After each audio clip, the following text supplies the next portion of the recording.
Greetings from Washington, D.C. This is Peter Thomas, the NAAOP General Counsel. Last week was an important week for the orthotic and prosthetic community. The O&P Policy Forum was held and about 100 people attended, including NAAOP's leadership.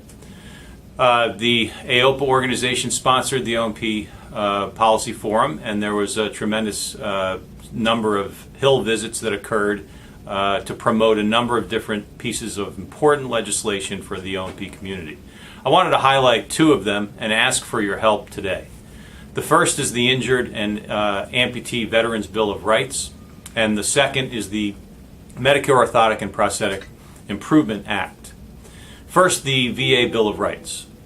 The legislation is not new. It's been introduced in prior Congresses, but we continue to try to make sure that veterans have consistent access to the practitioner that they deserve and want, to the technology that is appropriate for their use and for their functional level, for a second opinion if they can't get access to appropriate prosthetic care. And so H.R.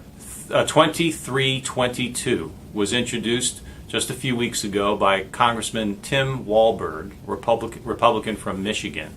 And we encourage you to go onto the NAAOP website at www.naaop.org, click onto the Legislative Action Center, and send to your congressman a template letter that you can access on the website, amend it in any way you wish, and ask your congressman to co-sponsor this legislation, the Injured and Amputee Veterans Bill of Rights, H.R. 2322. The second piece of legislation is the Orthotic and Prosthetic Medicare Improvement Act. Again, this is not new legislation. This has been introduced in prior Congresses, but it's critical. It covers a number of different policy proposals involved with the Medicare program that are beneficial to the O&P community. For instance, it would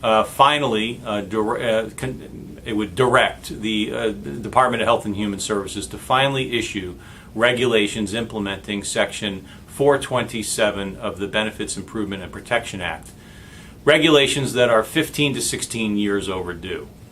Those regulations would link the qualifications of suppliers and practitioners of custom orthotic and prosthetic care with the ability to be paid by the Medicare program for delivering those services.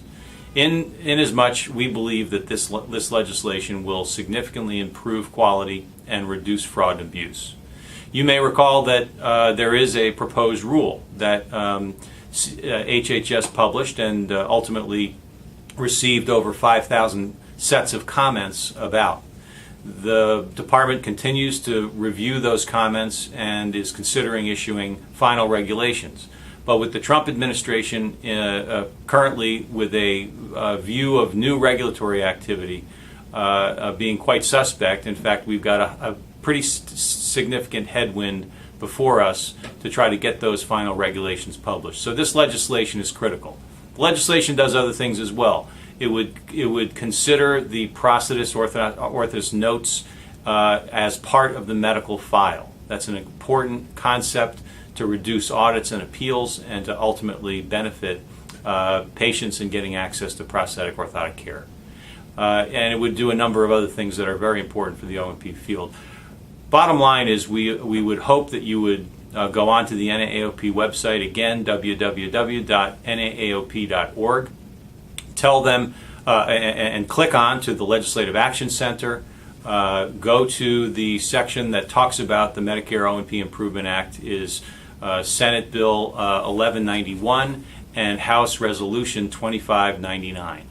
Again, you'll find a template letter on the website. You can amend it to your liking and automatically and electronically send that to your congressman seeking co-sponsorship of the House bill or of the Senate bill if you send your letter to the Senate.